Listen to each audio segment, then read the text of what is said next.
آج کل جو دماغی بیماریاں ہیں نا بہت اسپیڈ کے ساتھ بڑھ رہی ہیں، بہت اسپیڈ کے ساتھ. دیکھو ایک اصول یاد رکھو کہ آپ اگر ہاتھوں سے وزن اٹھانا چھوڑ دیں تو ہاتھ کیا طاقتور ہو جائیں گے؟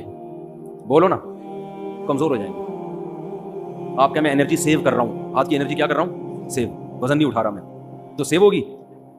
آپ اگر ٹانگوں سے چلنا چھوڑ دو تو ٹانگیں مضبوط ہو جائیں گی کیا؟ بولنے پر گورنمنٹ نے پابندی لگائی ہے. تو یاد رکھو جب ہم بچپن سے ہی نا ٹینشنوں کے اگر ہم عادی ہوتے ہیں، کچھ نہ کچھ ٹینشن ملتی رہتی ہے، تو انسان کے جو اعصاب ہے نا وہ ٹینشن برداشت، ٹینشن کا ویٹ اٹھاتے اٹھاتے باڈی بلڈر بن جاتے ہیں، یعنی ویٹ لفٹر بن جاتے ہیں. اور اگر بچپن سے ٹینشن کوئی مل ہی نہیں رہی ہو، ممی ڈیڈی والا سیٹ اپ ہو، یہ بچہ نفسیاتی پاگل بنے گا بڑا ہوگا. یہ بتا دوں میں، یہ وہمی بھی بنے گا اور یہ دماغی یہ خودکشی بھی کر سکتا ہے، یہ ذرا سی ٹینشن میں پاگل بھی ہو سکتا ہے، الٹا ہی ہو جائے گا. تو آج کل جو ماں باپ نے بچوں کو جو ممی ڈیڈی والی زندگی دے دی ہے، بہت زیادہ میرا بچہ چماٹی مارنا، تھپڑ تو ماں، ایکچولی بچوں کی سیلف رسپیکٹ پہ بہت اثر پڑتا ہے. اس سے بچے کی ایسی کی تیسی. ہاں ایسا بھی نہیں ہونا چاہیے کہ آپ بازو کو طاقتور بنانے کے لیے اتنا ویٹ اٹھا لیں کہ ہڈی چڑھ جائے آپ کی، تو بچے کو اتنی ٹینشن ہونا شروع ہو جائے کہ گھر اس کے لیے عذاب بن جائے. جو آ رہا ہے جا رہا ہے اس کو ذہنی طور پر ٹارچر کر رہا ہے، تو اس سے بھی دماغ خراب ہوتا ہے اس کا. لیکن نیچرل لائف جو ہے نا، جو ہمیشہ سے چلتی آ رہی ہے، اس سے جب ہٹ جائیں گے تو یہ مسائل کھڑے ہوں گے. ہمیں یاد ہے پہلے وہمی بھی نہیں ہوتے تھے لوگ، اور پاگل کہیں لاکھوں میں کوئی ایک نظر آتا تھا، وہ بھی کوئی ایکسیڈنٹ کی وجہ سے، دماغی چوٹ کی وجہ سے. بڑے بڑے سخت حالات لوگ برداشت کر لیتے تھے. ہم تو اپنے بڑوں سے جب حالات سنتے تھے نا کہ بھئی ایک خاتون کے ایک بچہ مر گیا، پھر دوسرا مر گیا، پھر تیسرا پیدا ہوا وہ مر گیا، پھر چوتھا پیدا ہوا، بڑے ہو کے مرتے رہے پھر بھی صبر کر رہی ہیں. اور میاں خراب نکلا، میاں شرابی نکلا، وہ ٹارچر کرتا ہے. بچوں کو ماں باپ بہت کوٹتے پیٹتے تھے، بچے باغی نہیں ہوتے تھے. اب 2 تھپڑ لگاؤ بچہ کیا ہو جاتا ہے؟ باغی ہو جاتا ہے. تو ایک مسئلہ تو یہ ہے کہ بچہ بچپن سے تھوڑی بہت ٹینشن اس کو ملنی چاہیے، تھوڑی بہت ڈانٹ ڈپٹ مار کٹائی کبھی کبھار ہونی چاہیے. بہت دنوں سے نہیں ہوئی تو ایک دفعہ آدمی احتیاطاً 1-2 تھپڑ بلا وجہ نہ لگائے، کوئی بات پہ لگائے کبھی کبھار. اسے تھوڑا عادت ہوتی ہے کہ ابا ہے بھائی مار سکتا ہے. دوسری بات یہ کہ بچوں کو خراب کرنے والی چیز باہر کا ماحول ہے. یہ انوائرمنٹ جو ہے نا باہر کا، اسکول کالجز میں یہ بتایا جاتا ہے، بچوں کو یہ نہیں سکھایا جاتا. جو لبرل ٹیچرز ہیں آج کل، تو لبرلزم پھیل رہا ہے نا کہ بھائی ماں باپ اگر سختی بھی کریں برداشت کرو. الٹی پٹیاں پڑھائی جا رہی ہوں. آپ کسی بچے کے سامنے یہ کہتا ہے تمہارا باپ تو ایسا ہے، تمہارا فلاں تو ایسا ہے، بچے کے دل سے اپنے باپ کی عظمت ختم ہو جائے گی. تو باہر بہت سارے لوگ ہیں جو آپ کے گھر کو کیا کر رہے ہیں؟ خراب. عورتیں کیوں خراب ہوتی ہیں؟ وہ جب دوسری عورتوں کے گھروں میں جاتی ہیں تو دوسرے کے میاں کی خوبیاں ان کو نظر آ رہی ہوتی ہیں، خامیاں نظر نہیں آتی، اور اپنے میاں کی خامیاں نظر آ رہی ہوتی ہیں، خوبیاں نظر نہیں آ رہی ہوتی. یہ بہت ہو رہا ہے. اب وہ کہیں کسی آنٹی سے ملنے کے لیے اس کے گھر میں دیکھا، بھائی وہ تو اپنی وائف کو گاڑی میں بٹھاتا ہے، ایسے دروازہ کھول کے یوں کر کے بٹھاتا ہے. یہ نہیں پتا کہ وہ کنڈی ٹوٹی ہوئی ہے اس کی، وہاں سے کھلتا نہیں دروازہ اندر سے. ٹھیک ہے نا؟ اب وہ یہی ایک خوبی ہے، چلو عزت دے رہا ہے. آپ ذرا تحقیق کرو تو پتہ چلے گا خرچہ دھیلے کا بھی نہیں دے رہا. مجھے کبھی پچھلے ہفتے ایک فیملی کا میٹر سامنے آیا کہ خاتون نے کسی نے بتایا کہ وہ شوہر اس خاتون کو بہت عزت دیتا ہے، بہت رسپیکٹ کرتا ہے اپنی وائف کو. دیکھیں وہ شوہر ہے، اتنی رسپیکٹ، اتنی عزت، اور اتنی اس کے غم میں شریک ہوتا ہے، اس سے اپنی باتیں شیئر کرتا ہے. اور ایک ہمارے میاں ہے، وہ خاتون بتا رہی ہوں، ایک ہمارے میاں ہے. میں نے تحقیق کی، میں نے کہا مجھے پتا چلا کہ وہ جو اتنی عزت دے رہے ہیں نا میاں، اس کی بیوی جاب کر رہی ہے، اپنا خرچہ اپنے بچوں کا خود اٹھا رہی ہے، میاں اپنا خرچہ الگ اٹھا رہے ہیں. اور یہ جو خاتون ہے نا جن کے میاں اتنی عزت نہیں دے رہے، یہ سارا خرچہ خود اٹھا رہے. میں نے کہا آپ کا میاں اس سے کروڑا گنا بہتر ہے. یہ انگریز والے اخلاق ہے، تھینک یو کہنے والے، روکڑا خرچ کرنے کا ہے ہی نہیں.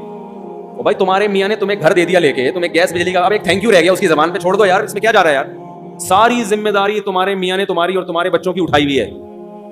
تو یہ بھی بڑا مسئلہ ہے کہ آپ کی اولاد کو جو باہر لوگ ہیں وہ کیا کرتے ہیں؟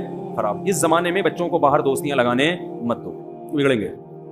ان کو صحیح راستہ دکھانے والے کم ہوتے ہیں، بگاڑنے والے مارکیٹ میں زیادہ ہوتے ہیں. تو ایک وجہ تو وہ ہے کہ ٹینشن آج کل لوگوں کے پاس ہے ہی نہیں نا. تو جو تھوڑی آپ کو پتا ہے سویڈن میں خودکشی کا ریشو سب سے زیادہ ہے، اور اس کی وجہ یہ ہے کہ سویڈن ٹینشن فری ملک ہے. حیرت کی بات ہے، جس ملک میں ٹینشن زیادہ، غربت زیادہ ہے نا، بے روزگاری، غربت، وہاں خودکشیوں کا ریشو کم ہے. یہ کتنی بڑی حقیقت ہے، سمجھ میں نہیں آ رہی بات. دیکھو پاکستان ایک پسماندہ ملک ہے نا، اتنی خودکشی نہیں ہے یہاں پہ. یعنی آپ خود اندازہ لگاؤ نا کہ سویڈن میں بے روزگاروں کو الاؤنس ملتے ہیں. یعنی جو لوگ سویڈن ہو کر آئے ہیں وہ کہہ رہے ہیں ٹینشن تلاش کرنے سے نہیں ملتی. یہاں گوگل پہ سرچ کرنا پڑتا ہے بھائی، کسی کے پاس ٹینشن ہو تو تھوڑے دن کے لیے چاہیے. پاکستانی کو چاہیے ہوتی ہے نا، وہ پریشان ہو جاتے ہیں، ٹینشن بھی نہیں. تو اس کے باوجود سب سے زیادہ خودکشی کہاں ہو رہی ہے؟ اس کنٹری میں ہو رہی ہے. کیوں ہو رہی ہے؟ اس کی وجہ یہ ہے کہ قدرت کی طرف سے ذرا سی کوئی پریشان، قدرت تو دیتی ہے ٹینشن، چاہے آپ کا ملک ٹینشن فری ہو جائے، اللہ کی طرف سے ٹینشنیں آتی ہیں تو وہ برداشت نہیں کر پاتے.